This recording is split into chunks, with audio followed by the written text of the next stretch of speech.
The heat was different here. Not wild like the northern winds, but heavy, pressed down like a slab of stone. Kael trained each morning with the Optios. He was no longer a mere recruit, but still far from power. His sword moved cleaner now, his shield was quicker, but his mind remained the sharpest edge. The drills grew harsher. Kael had thought he'd already seen the limits of pain, of sweat, of exhaustion. He hadn't. The officers wanted more, demanded perfection. Blood on the training sand was no longer rare, it was routine. Still, Kael endured, but not alone. One morning, a new voice broke through the grunts and clash of blades. "Your shield's too high, Britannia." Kael turned. A broad man stood there, older, sun-worn, grinning. His eyes held no mockery, only experience. "Marcus," he said, offering a hand. "From Narbo. You fight with anger. That's useful until it blinds you."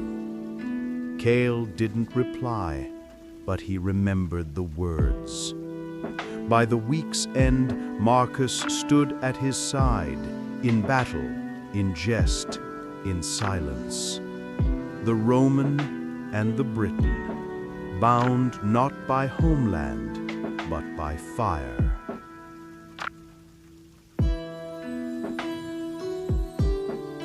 Rome was not just swords and orders, it was masks.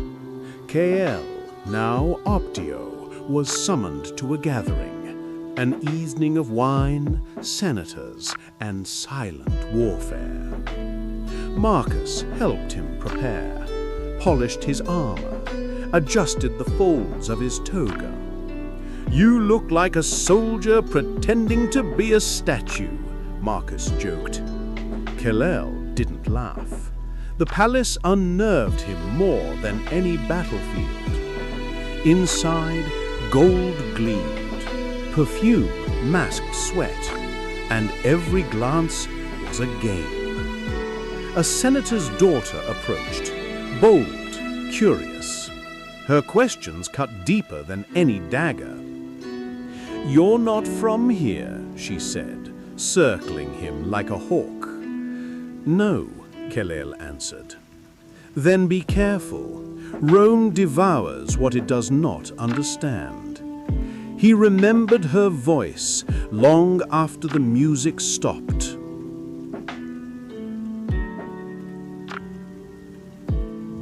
Whispers floated through the barracks. Some said the emperor planned a new conquest. Others that spies had infiltrated the ranks. Kael noticed documents missing, maps redrawn.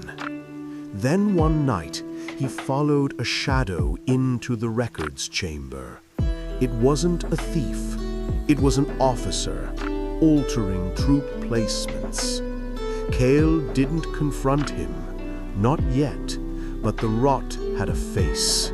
He reported it, but was told, "Loyalty is silence, Optio, not suspicion."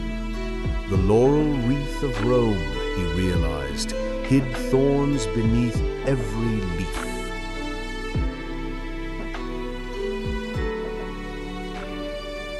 Kael's patrols took him outside the city walls. He saw more of the empire and its fractures. Villages taxed beyond ruin, legionnaires abusing power, bandits offered coins to look the other way. But Kael did not look away. He and Marcus intervened, often without orders. They made enemies in armor. One captain warned Kael, drunk and bitter, You think you're justice? Rome doesn't need justice, it needs obedience. That night, Kael slept with his gladius drawn, not for barbarians, for Romans.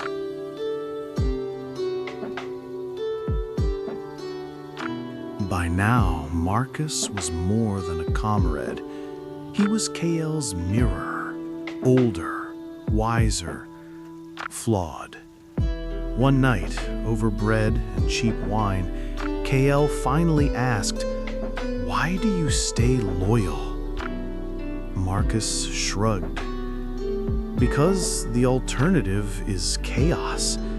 Because I've buried too many friends to run."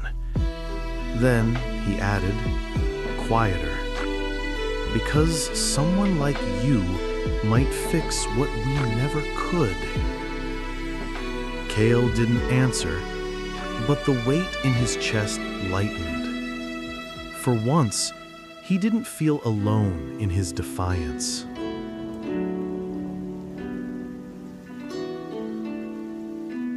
Another feast, another theater of smiles and poison. Kael was invited by a noble whose name he couldn't pronounce. Marcus warned him, "Speak little, listen more." Kael obeyed. At the feast, politics danced in every cup.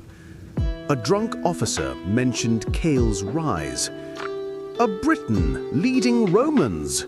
What next? A goat on the Senate floor?" Laughter. But a quiet voice answered from across the table. "Bitter a dote with courage than a lion with lies." It was her, the senator's daughter, again. And this time, her glance lingered. Rome was watching Kael, not all of it with hate.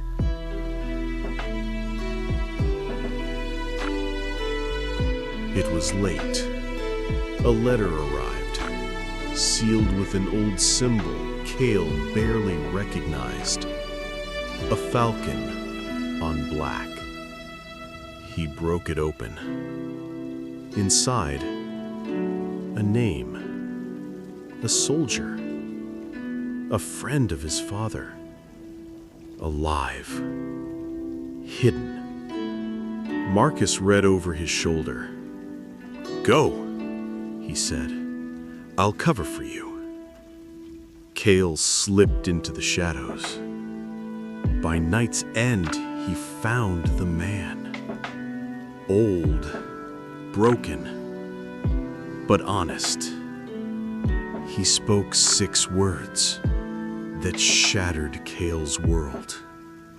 "Your father was murdered by Rome.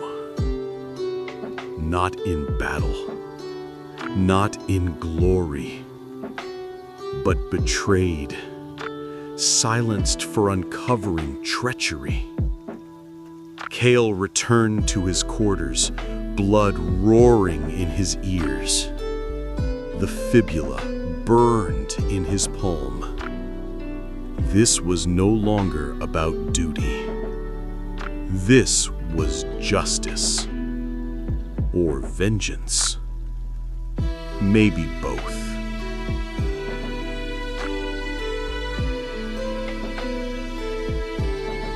The marble halls whispered, and for the first time, Rome trembled. Because one man, once a boy from the misty hills of Britannia, now walked its streets with purpose, not as a servant, but as a reckoning. This is only the beginning of the lost chapters of Kael, of whispers in marble halls.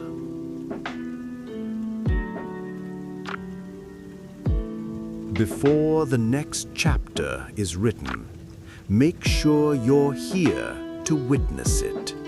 Subscribe to the Lost Chapters, where legends rise, secrets fall, and every voice echoes through time.